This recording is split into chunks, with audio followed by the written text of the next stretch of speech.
আসসালামু আলাইকুম, hello viewers. আশা করি আপনারা সকলে ভালো আছেন। তো আপনাদের জন্য আবার নিয়ে এলাম নতুন আর একটি ছোট ভিডিও।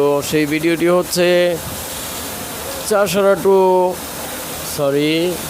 নারায়ণগঞ্জ জেলা পরিষদ টু চাষারা ডিআইটি যাওয়ার উদ্দেশ্যে একটা ভিডিও করলাম।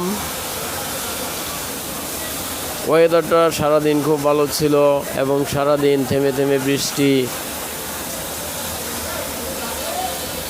হঠাৎ করে একটু সময় পেয়েছি, তাই মনে হলো যে একটু চাষারা ডিআইটি দিয়ে ঘুরে আসি। মনে হওয়া মাত্রই বেরিয়ে পড়লাম। তো জেলা পরিষদ থেকে অটো নিলাম, চাষারা যাওয়ার পথে ওখান থেকে পরে ডিআইটি যাব। তো এখানে একটা মজার বিষয় হলো, জেলা পরিষদ থেকে চাষারা বা আরও ভিতরে ওইদিকে যেদিকেই যাই, যাওয়ার পথে আপনার চাষারা একটু আগে চাঁদমারি মাজার যেটা বলা হয়, সেখানটায় প্রচুর জ্যাম পড়ে। তো চলুন দেখি এবার কোনো জ্যামে পড়ি কিনা আমরা, দেখা যাক। সামনে যেতে থাকি।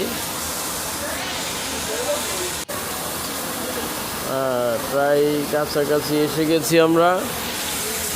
এই যে বলতে না বলতেই জ্যামে পড়ে গেলাম।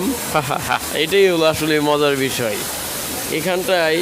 মানে আগে এরকম হতো না, কিন্তু ইদানিং অনবরত জ্যাম প্রতিদিন থাকেই। এই জায়গাটা ভীষণ জ্যাম থাকে, অনেক সময় লাগে আসলে এই জায়গাটা পার করতে। অনেক যাত্রীরা এখানটায় অনেক ভোগান্তি হয়।